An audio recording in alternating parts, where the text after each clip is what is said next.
घटना जिल्हा परिषदेच्या निवडणुकीच्या अनुषंगाने या ठिकाणी जी आपल्यासमोर मांडलेली आहे त्याचा मी देखील साक्षीदार आहे।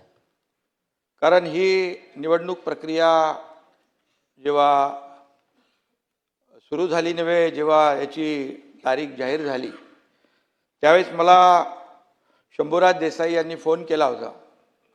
मकरंद पाटील पण तिकडे होते आणि ते म्हणाले की 2 मतदार जे आहेत त्या मतदारांवर कधी काळातला पूर्वीचा 5-10 वर्षाचा कुठला गुन्हा काल 1 दिवस आधी दाखल केलेला आहे आणि यांना अरेस्ट करणार आहे। तर मी पोलीस अधीक्षक तुषार दोशी यांना फोन केला। मी म्हणालो काय प्रकार आहे? तर म्हणाले गुन्हा दाखल झालेला आहे, पण त्याच्यावर कारवाई आपण नंतर करू। मी त्यांना एकच सांगितलं की उद्या मतदान आहे, मतदानापासून कुणालाही वंचित ठेवता येत नाही। उलट कोर्ट देखील ऑर्डर करतं की मतदानाला पाठवा म्हणून। तर अशा परिस्थितीमध्ये जेलमधूनही येतात मतदान करायला, तर अशा परिस्थितीमध्ये कुठल्याही परिस्थितीमध्ये मतदानापासून त्यांना आपण वंचित ठेवू नका, ठेवता येणार नाही। SP मला म्हणाले असं काही होणार नाही, त्यांना वंचित मी ठेवणार नाही, ते मतदान करतील। मतदान झाल्यानंतर काय शहानिशा करा आणि शहानिशा करा आणि त्याच्यामध्ये जे काही कार्यवाही करायची ती करा। त्यानंतर मी पोलीस महासंचालक आपले दाते साहेब DG साहेबांना मी फोन केला। फोन केल्यानंतर मी त्यांना सांगितलं अशी अशी घटना त्या ठिकाणी अशी निवडणूक आहे आणि मला थोडी शंका आहे की तिथले पोलीस अधीक्षक हे 2 मतदार जे आहेत, कारण बहुमत इकडे या बाजूला होतं शंभूराज देसाई, मकरंद पाटील आणि या सगळ्यांकडे, आणि हे मतं कमी करण्यासाठी आणि त्या निवडणुकीमध्ये विजय मिळवण्यासाठी पराभव करण्यासाठी या लोकांचा अशा प्रकारचा प्रकार होऊ शकतो।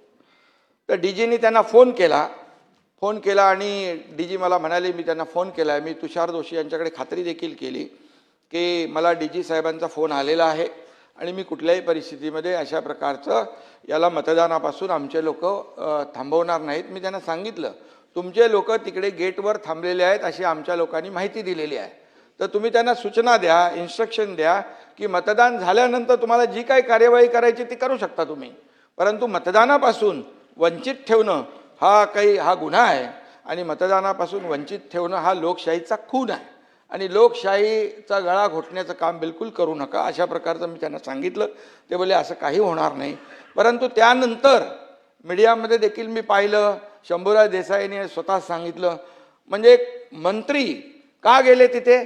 कारण त्यांना माहीत होतं तिथे त्यांना अडवतील म्हणून त्यांनी पण त्या आपल्या याच्या सीमा जी आहे बाहेर होते, त्या गेटच्या बाहेरपर्यंत त्यांना गेल्यानंतर मंत्री बघितले नाही, पदाधिकारी बघितले नाही, कोणी बघितले नाही, जसे आमदार बघितले नाही, असे आरोपीला जो असं पकडतात तसं पकडून घेऊन गेले आणि त्या ठिकाणी घेऊन गेल्यानंतर ते 2 लोक, बरं ते 2च कसे काय मग मतदार त्यांनी पकडले? 2च मतदार जे आहेत ते त्यांना घेऊन गेले आणि त्यांना मी पुन्हा फोन केला त्यांना DGंना। DG म्हणाले असं होणार नाही। मी बोलला होणार काय नाही, निवडणूक पूर्णपणे पार पडते तिकडे, निवडणूक पार पडल्यानंतर तुम्ही त्यांना सोडून काय उपयोग आहे? आणि मग निवडणूक पार पडली आणि त्यानंतर या सगळ्या, परंतु जी परिस्थिती निर्माण झाली महाराष्ट्राच्या इतिहासामध्ये अशा प्रकारची परिस्थिती पहिल्यांदा आपण पाहिलेली आहे। कारण कुठल्याही परिस्थितीमध्ये अशा प्रकारची परिस्थिती मतदानापासून वंचित ठेवणं हे आतापर्यंत इतिहासामध्ये पहिल्यांदा आहे आणि त्यामुळे मला जे माहिती होतं ते आणि मी त्यांना फोन केले होते म्हणून मी तुमच्या निदर्शनास मी आणू इच्छितो। अध्यक्ष महोदय, सन्माननीय उपमुख्यमंत्र्यांनी जी वस्तुस्थिती सांगितलेली आहे त्या वस्तुस्थितीच्या आधारावर या संपूर्ण प्रकरणाची योग्य ती चौकशी केली जाईल आणि चौकशीच्या मध्ये जे काही निष्पन्न होईल त्यानुसार त्याच्यावर कारवाई केली जाईल। ठीक, चला आता